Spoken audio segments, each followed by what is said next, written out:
नमस्कार, अभिरस किचन मध्ये तुम्हा सर्वांचे स्वागत आहे। आज आपण बघणार आहोत उपमा। त्यासाठी लागणारे साहित्य बघूया।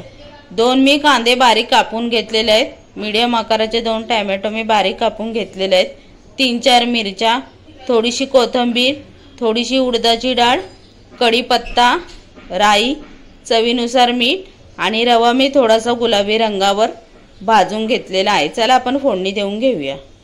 गॅसवर कढई ठेवलेली आहे, त्याच्यात 2 पळी तेल टाकलेले आपण फोडणी देऊन घेऊया। 1 चम्मच राई तडतडली की आपण कढीपत्ता टाकूया। आता आपण त्याच्यात उडदाची डाळ टाकून घेऊया।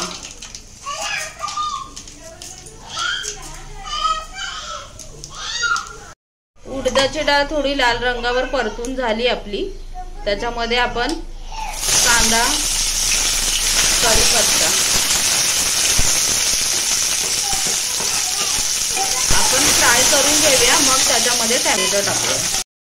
कांदा आपला लाल झालेला आहे, त्याच्यामध्ये मिरची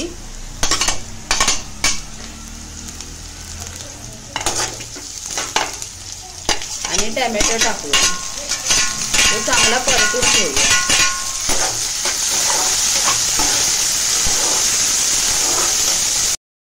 टोमॅटो आपला चांगला परतून झालेला आहे, त्याच्यामध्ये आपण 2 ग्लास पाणी टाकूया।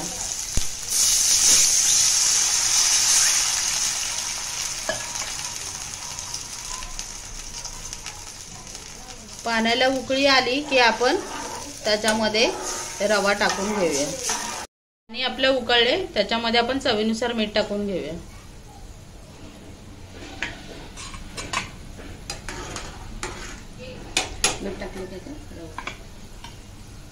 त्याच्यामध्ये आता रवा टाकून घेऊया। आपलं पाणी उकळलेलं आहे, थोडं थोडं टाकून हलवून घ्यायचं,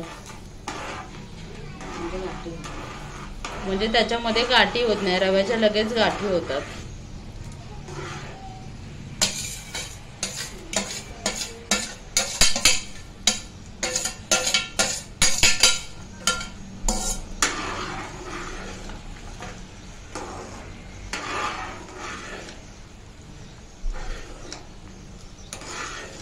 रव्याला आपली चांगली उकळी आलेली आहे, त्याच्यामध्ये वरतून आपण थोडीशी कोथिंबीर टाकूया।